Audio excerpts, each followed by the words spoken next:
What's good, everyone? Welcome back to another video.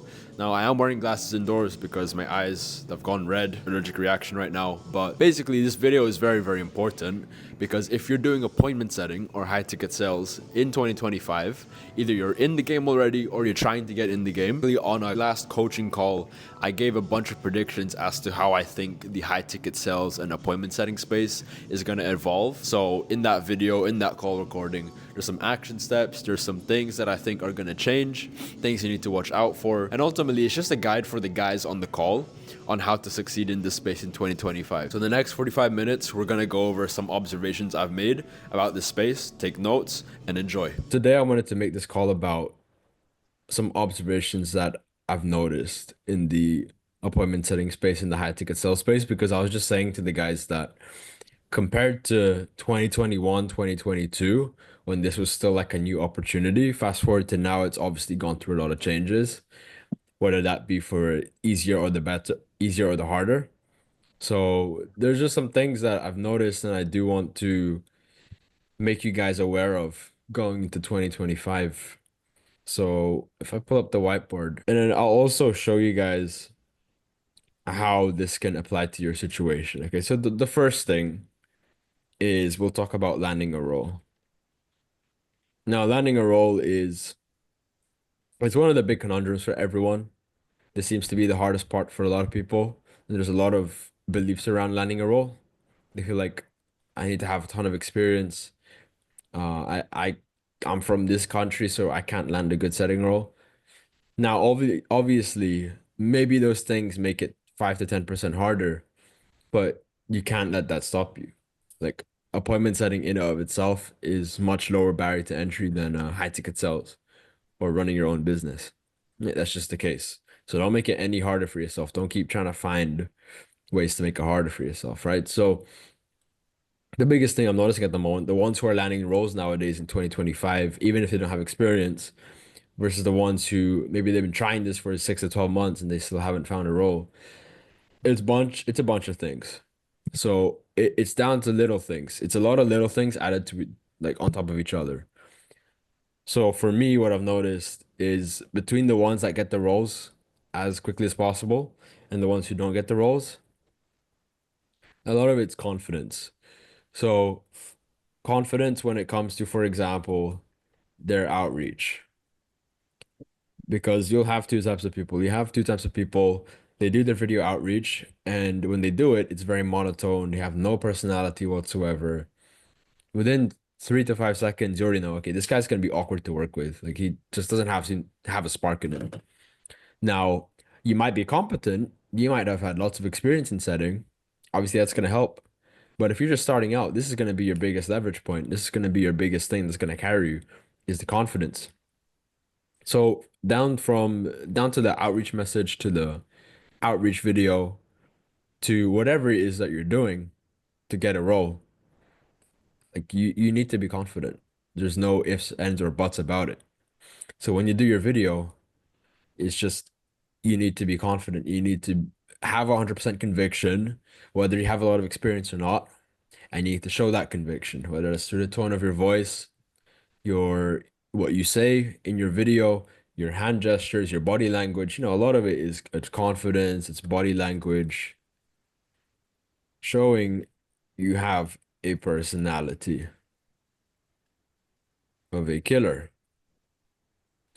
Because this is true now, and this has been true since the dawn of time. When someone goes in for a job interview and they have a lot more confidence and they have charisma, they're gonna be way more likely to get the role, to get the job. So it's no different here. It's just what I've seen a lot of people lately when they do their outreach videos is that they're flat, they're monotone. They keep telling themselves, "Oh, but Matt, I'm an introvert. This is new to me." Well, you have no choice because in 2025, everyone else who has a personality is gonna fucking blow right past you. Okay, so you better change for the better. You better change or you're just gonna stay the same, right? So a lot of it is confidence, body language, showing that you have a personality of a killer, e.g., their outreach video. And then, with that being said, outreach is not dead.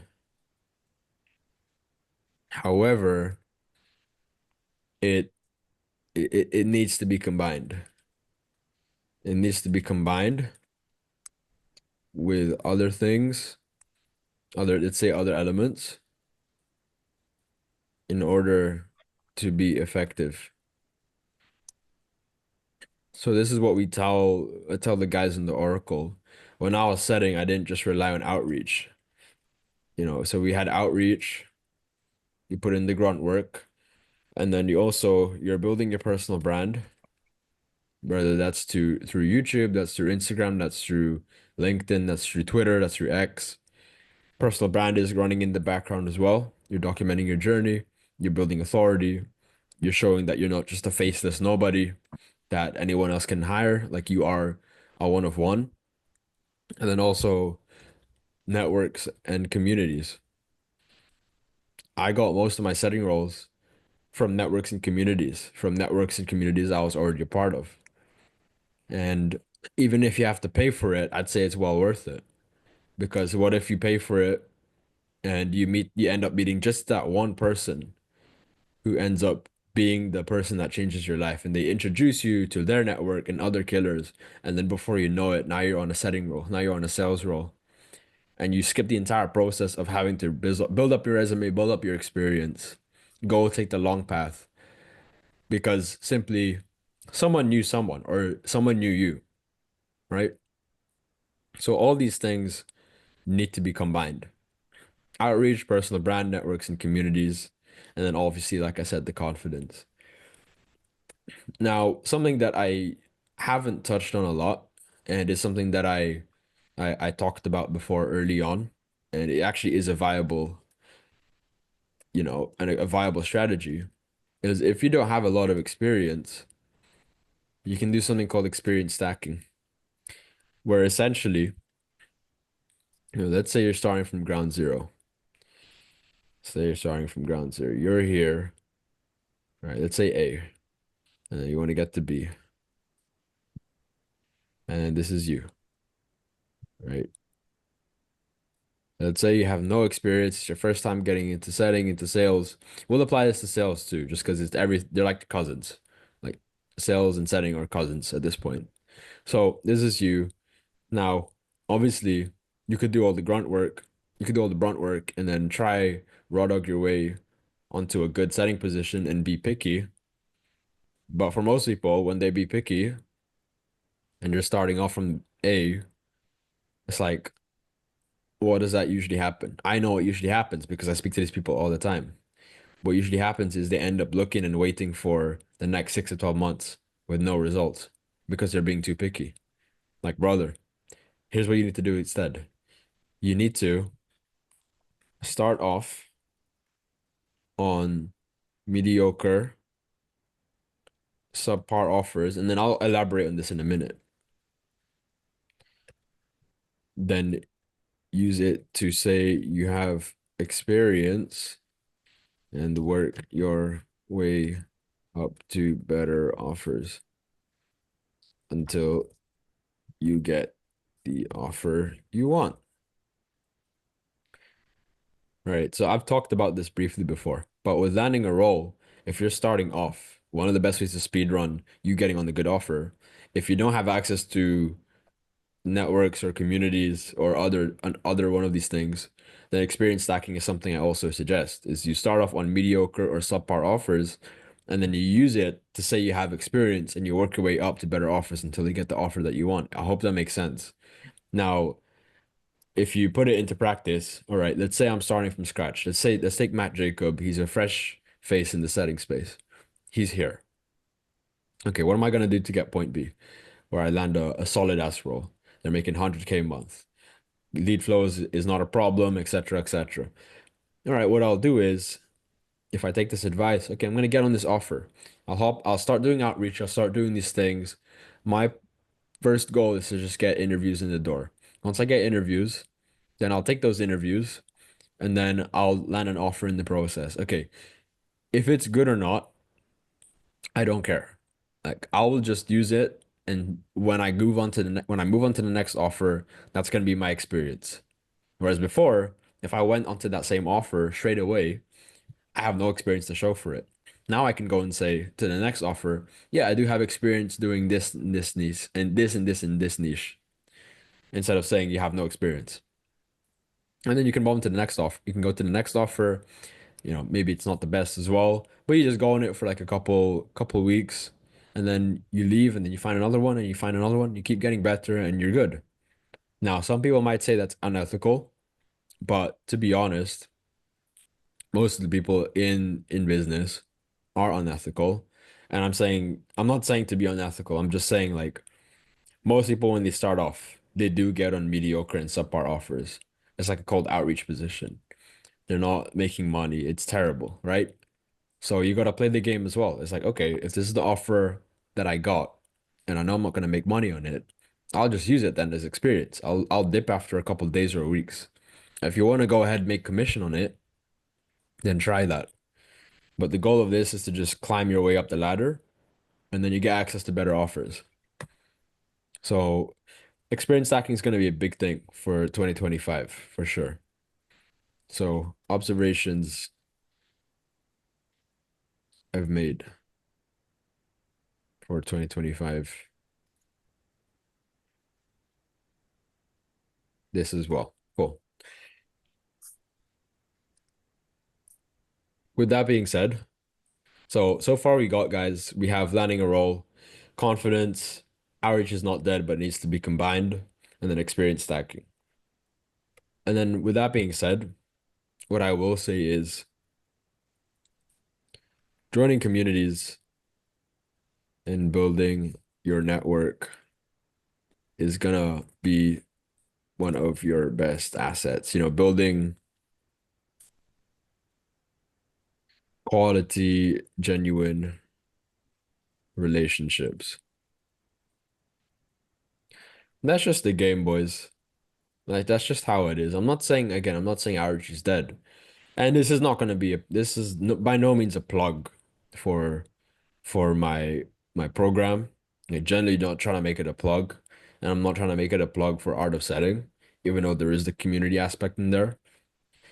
But in general, guys, that's just how the game goes. If you start building your network and you start shaking more hands, making authentic, genuine relationships, even in person, like let's say you move out of your parents' house, like how I did, you move to somewhere where, let's say Thailand or Bali, and then you start connecting with other killers, and then you're building more and more relationships. And then through those relationships, you're going to meet their network, and then through their network, you're going to meet more people. And then opportunities are just going to start coming your way. The good thing about a personal brand is if you combine this personal brand with the network and community aspect, you're kind of building your own network as well. Because let's say you start posting on YouTube, you start posting on Twitter, you're documenting your journey. It starts off slow, but over time, if you stay consistent, you're building an audience, and that audience is kind of like a network. I've had many times where I'm posting on YouTube, I'm sharing my insights, and then I get an inbound DM from a guy that says, "Hey, right now I'm running this offer. It's doing 100K a month. Do you know any people that will be good for the role?" And then there was this one time that happened, and I actually just ended up hopping on the role because I got roles coming to me instead of me having to chase them. So that's the power of personal branding. That's the power of combining all these things together. Communities, building your network. If you can join as many of these free or paid, then that's going to be great. And you don't just stop there. Like, don't just join these things and waste your money. You have to actually engage. You have to engage. You have to provide value. You can't just be a ghost. You can't just be hanging around in the background. Okay? So that's that. That's with landing a role. And then one of the things that's still gonna stick when it comes to landing a role is authority hijacking. So literally simply just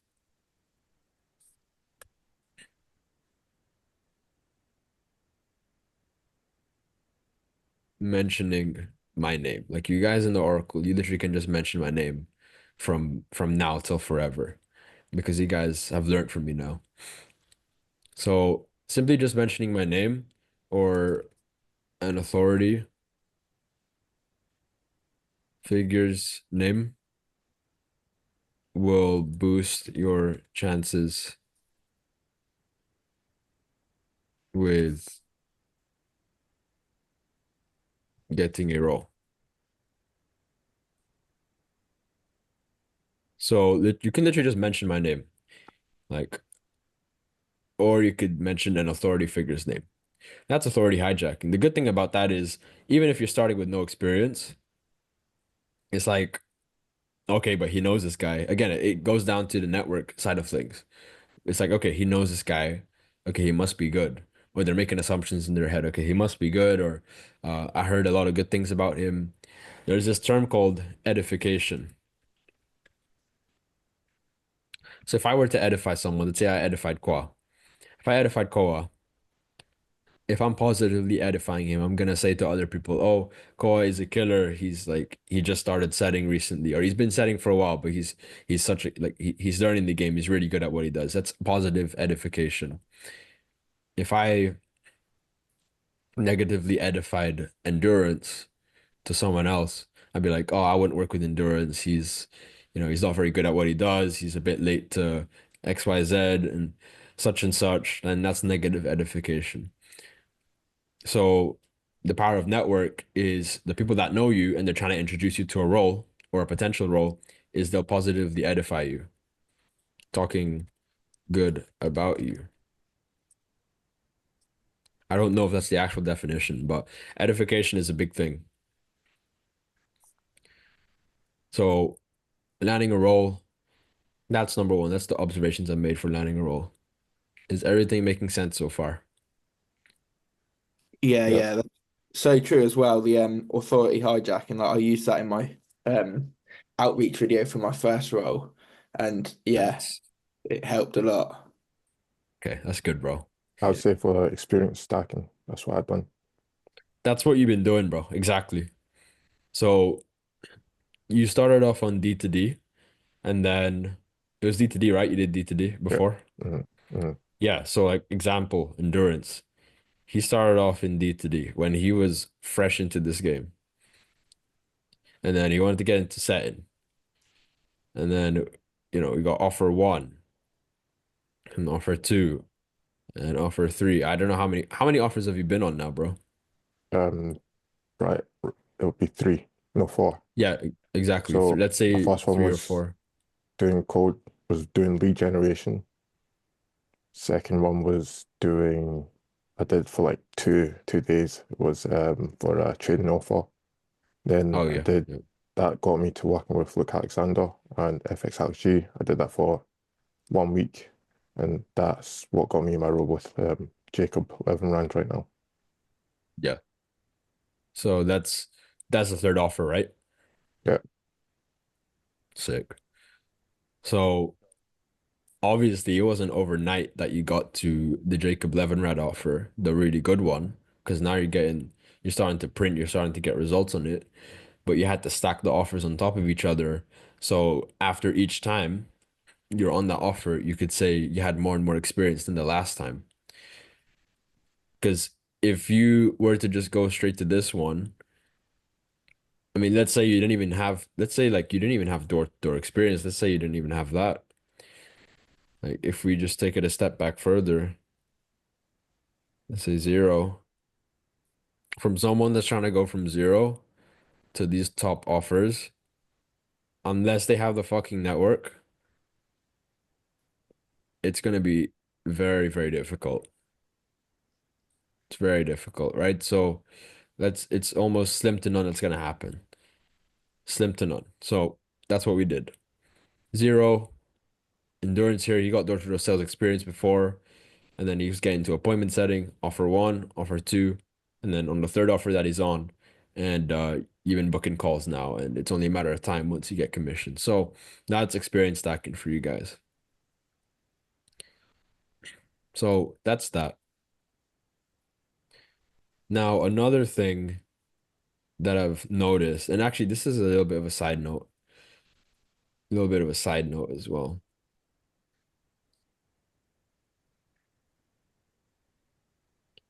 I want to talk about the topic, the guaranteed placement topic. Now, this is a funny topic because everyone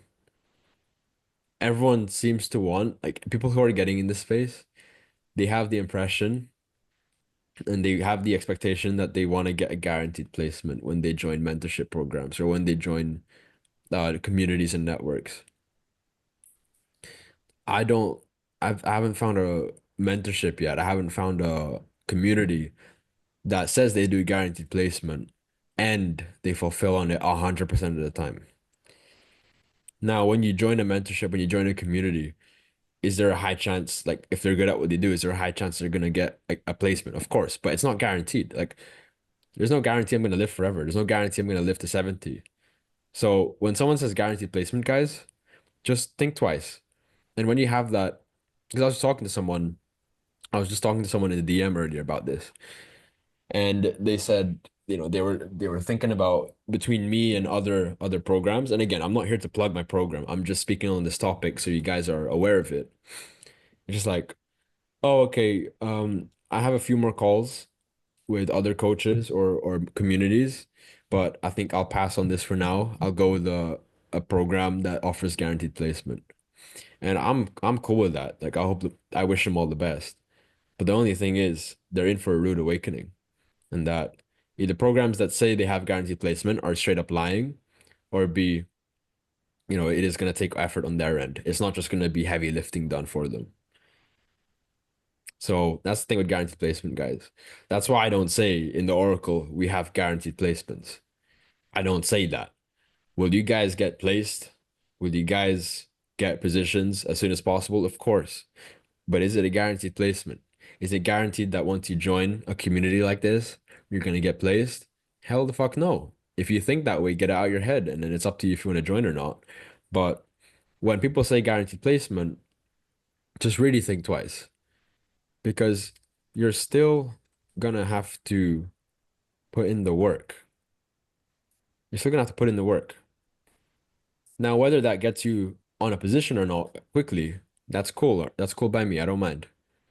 But whenever someone throws around the guaranteed placement thing, it's usually a lie or it's not. There's like a caveat to it. So just keep in mind with that. When I think of that prospect, it's like they're kind of in for a rude awakening. No matter which program they choose to join, they're gonna have to put in the work in finding a role. And it's not gonna be overnight, day one. And then I don't know. We'll see. We'll see. I'm just speaking on that because I know people have this notion about wanting a guaranteed placement, and I just want you guys to be more careful. If you're going into the marketplace and you have this notion of I want a guaranteed placement, I don't want to put in the work, I want it in day one, it's not gonna happen.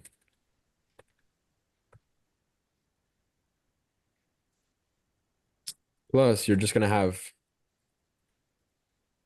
also just gonna train yourself to have things handed on a silver platter, right? You're not gonna it's like a spoiled kid in a way. When the spoiled kid grows up, they don't have the skills. They're still going to rely on mommy and daddy. Like even the guys in the Oracle, for endurance, for example, he had to go through 3 offers to get the offer that he's on. But we got him on an offer anyway. And he's happy. But I'm not saying it was overnight, and I'm not saying he just had to sit up, like put his feet up and relax. So that's my stance on the guaranteed placement, offers. When people sell you high ticket sales mentorships or appointment setting mentorships, or just in general, even job offers, guys. When people say, "Oh, you're gonna get a placement in this job ASAP," I've heard stories time and time again. Again, this is why you have to do your research. I'll chuck that in as well. Do your research and ask questions because there's been time and time again where people haven't done their due diligence. They apply for a role and it either just ends up being a mentorship, like falsely advertised as a role, or it's a scam. It's a straight up scam. It's like Forex signals, it's crypto.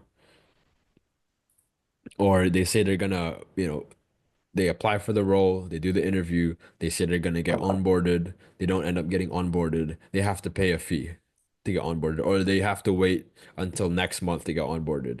Do your research, ask your questions, do your due diligence, guys. Because I don't want that happening to you guys.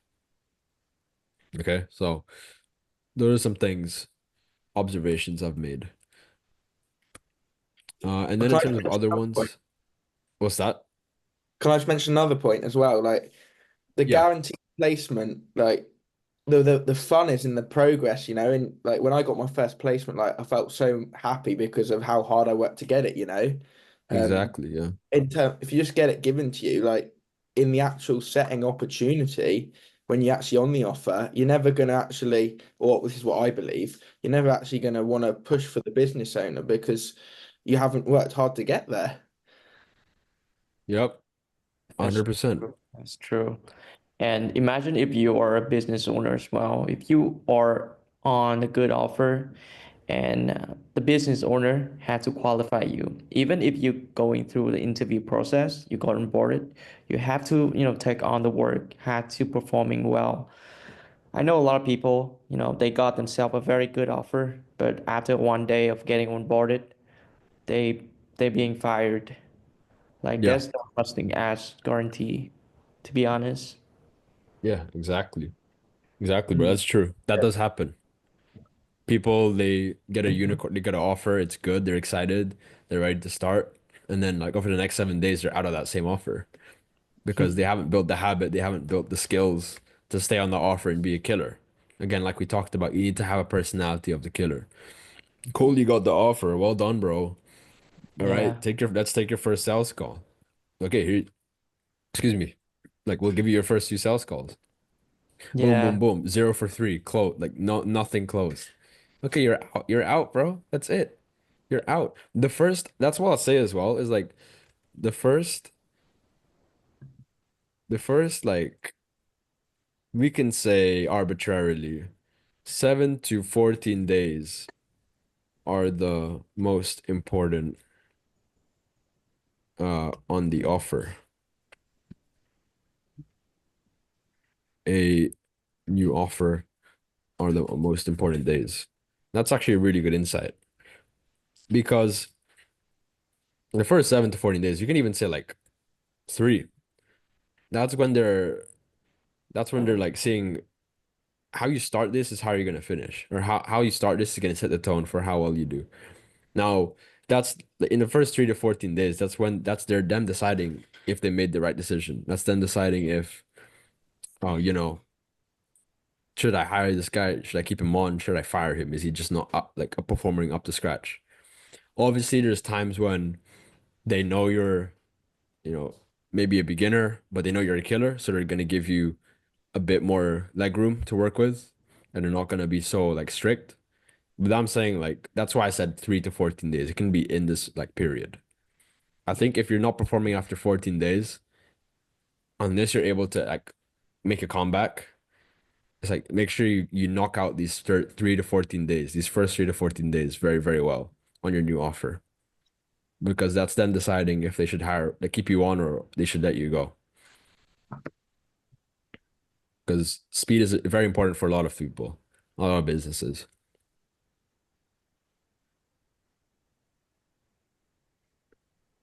So yeah, that's that. Another thing I've noticed is like more and more people, especially going to be 2025 onwards, are aware of setters, closers. So what I mean by that is, like 3 years ago, people don't really know, they don't know what a setter is, they don't know what a closer is, but now even the average person has a small chance that they know there's a setter on the other side, or there's a closer when they hop on the phone, a closer for XYZ company. Like people can either tell, people are suspecting, or they can tell that there's such thing as an appointment setter. Like people are being more aware now. Again, like I said, it's becoming more and more popular. So even the average person knows what a setter and a closer is. So when you're in the DMs, guys, it's especially important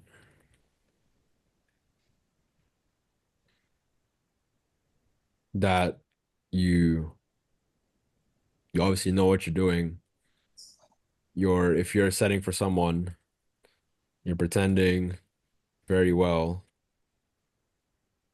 at being the offer owner or the page owner, and that you're building trust, transparency, and rapport. Because the last thing I'd want for you guys when you get an offer is to just keep getting, oh, is this a setter? Oh, am I actually speaking to let's say Jacob Levin Red? Am I actually speaking to the real so and so? Am I speaking to the real Matt Jacob, or is this a setter? Oh, I thought I was gonna get on a call with Matt Jacob himself. Oh, are you like a closer or something? So you guys need to do a good job with the rapport, with the transparency, the trust. And to prevent that from even happening when you're a setter is to just really use the language, adopt the language of the offer owner and build that trust so people don't suspect you're a setter. And because then that's just gonna break the whole report. So what was it? Because I just found more and more people they know what an appointment sitter now is or a closer. I think it So helps as yeah. well if the business owner like has voice notes, for like some things. Yeah, 100%. Voice notes, pictures. And one of my old offers, when the guy had like 250K followers, he had voice notes. He'd send voice notes. Like a setter would say, "Oh, this person thinks it's a setter," and then he'd be like, "Okay." He'd go into the convo and then he'd send a voice note saying that it is actually him, which is crazy. And Yeah. then the prospect is like, "Oh, no way, that's so cool. It's good to be speaking with you, man." And then boom, they switch up just like that, back in the game. So just be especially mindful of these things. Be cognizant of these things. So far, so good. Any questions, thoughts, comments? Yes, sir. Yes, sir. What other observations do you guys have? Where do you think this space is going in 2025?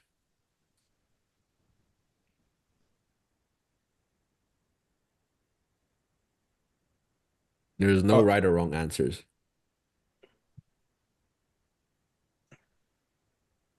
Any predictions?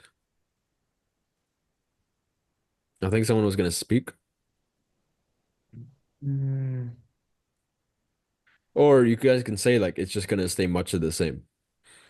Just double down on what works. But these are just some of the things that I've noticed, to be honest, and I think it's going to help you guys moving forward and people on YouTube because I'm going to upload this on YouTube. That's supposed to be today's video. If you guys don't mind being on camera, it's fine, yeah. sweet. no problem. Yeah. Any questions about this? Thoughts, comments, or if we're good, type a one in the chat.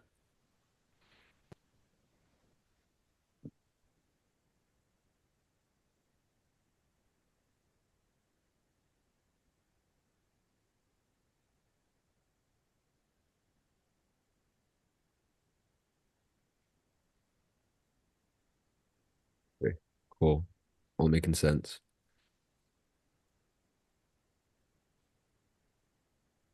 Awesome. I hope that helped. I hope this gave some clarity on how to attack this appointment setting space and high ticket sell space. I'll throw in like a couple more things that I've also noticed. So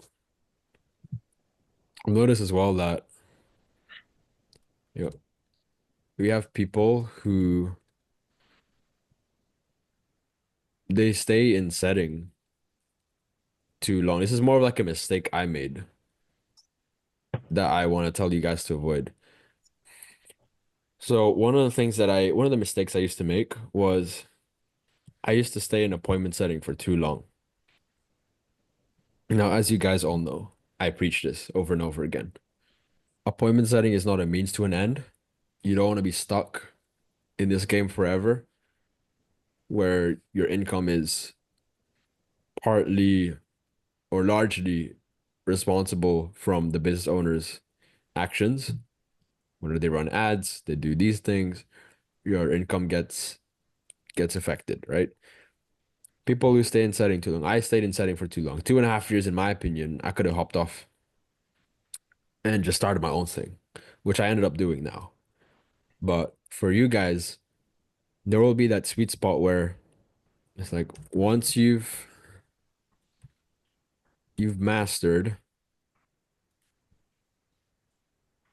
the skill, once you master the skill, and to you, mastered, it might look like I've done hundreds and thousands in revenue for many different offers, or to you, it might just be like I know how to set appointments like the back of my hand. It's not hard for me anymore. Or for you, it might be like I've done everything I can in this space. This goes for high ticket sales as well. Like I've done everything I can. I've pushed the ceilings as to what's possible, but like I feel like I'm ready for a new chapter. I feel like I'm ready for a new opportunity. Then that could be like the sign of mastery. That could be the sign where you need to move on to something new, a new whatever you want to call it. Don't overstay your welcome. Because this is appointment setting is a stepping stone. High ticket sales and appointment setting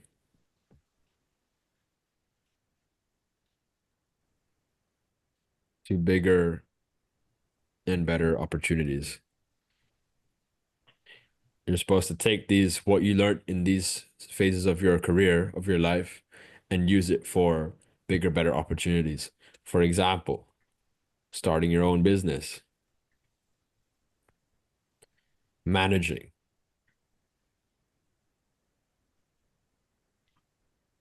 other ventures, investments, right? Obviously, I picked the starting your own business route. I started my own mentorship. I know for some people, they don't want to do that. They want to go in the management route. Some people, they leave the setting and sell space entirely and get into crypto and investments. Some people, they get into a different niche of business, but they just took what they learned in appointment setting and sales and just leveraged it for their other businesses. And now they're making hella money. They're making much more money. They're putting in less hours and they're way more fulfilled. And they're not working for someone who's and building their dreams. You're building your own dreams. So don't make the mistake of staying in setting or appointment setting too long or sales too long. I think a big reason why I did this was because of fear. I was afraid of, oh, if I quit setting and start my own thing, I won't be able to figure it out in time and I'm gonna run out of cash and I'm gonna be broke again. Now, for me, that did happen one time when I was trying to build my setting agency. But now when I went again, gave it a second go, because I went back into setting. I did my setting agency and then it completely flopped. I was in a bad spot. And then I got back into appointment setting, worked for another offer for another couple months. And then I was like, I want to try my own thing again. Let's try this one more time. I started the Oracle, took on one person, coached him for free, and then got a case study. And then I started uh, advertising it more. And then I got my first client. And then I got my first client, helped him out, got my second client, third client, and then the rest was history. So I was in that spot where it did happen to me before because I was scared that I was going to be in the same spot with my setting agency. It was going to flop. I didn't know what I was doing. I only know how to set. I wasn't that good at sales. I wasn't good at making offers. I wasn't good at client delivery. How the fuck am I going to figure this out? But you just have to, it comes to a point where if you feel like you need to move on, if your gut is telling you you need to move on and make more money, be in a better position, then go do it. Like figure out the rest. And then you're going to be rewarded for being bold. Like fortune favors the bold. Now look at where the Oracle is at. Look at where the art of setting is at. I never would have imagined it to be this far. Never. I thought it was just going to be another side, like a little side gig, a little side hustle. But I've decided to just take this on full time and we're about to fucking scale to the moon. and the client results have been amazing. The impact that we've built on YouTube and everywhere has been amazing. So sometimes you just have to take that leap of faith. If you're in high ticket sales, if you're in setting, there comes a point where you're good at what you did and the money's cool, but are you doing it for comfort or are you doing it for fear?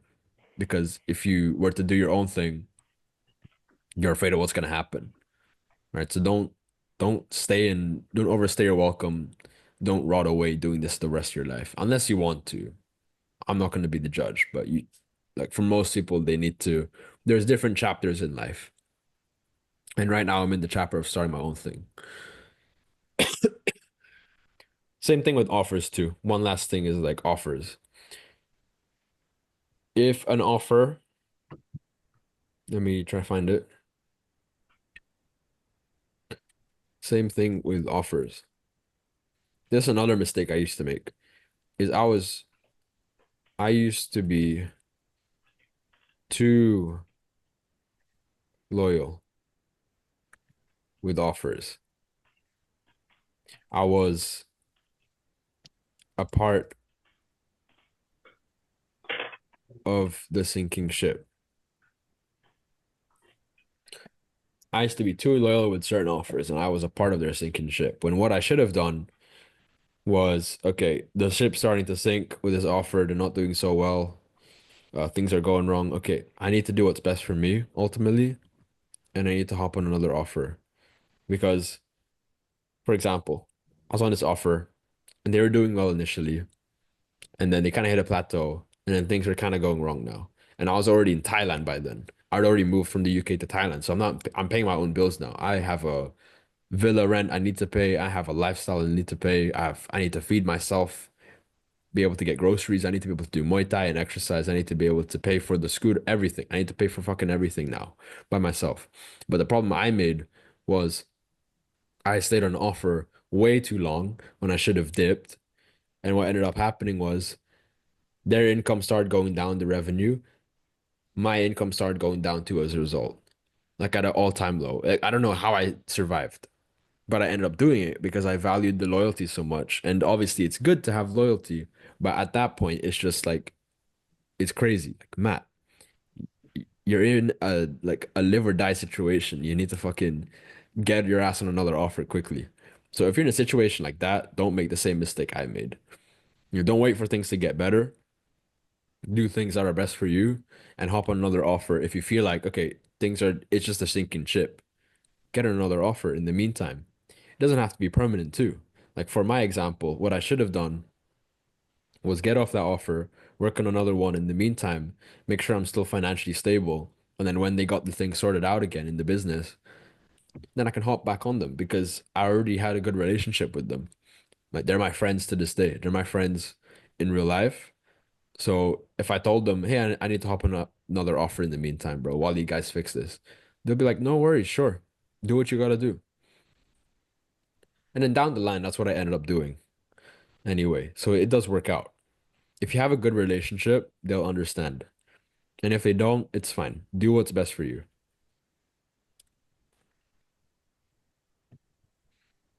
Okay? So don't stay in we're talking about the vehicle here and the offers. So don't stay on the same offer for too long if if it's not going to be in your best interest. And don't stay in this appointment setting or sales game for too long. Now, too long might be different from each person, but I already explained kind of like signs where you can tell that's the case. So yeah, guys, that's that. Those are some of the observations I've made during appointment setting and sales. I think at the end of the day, one last thing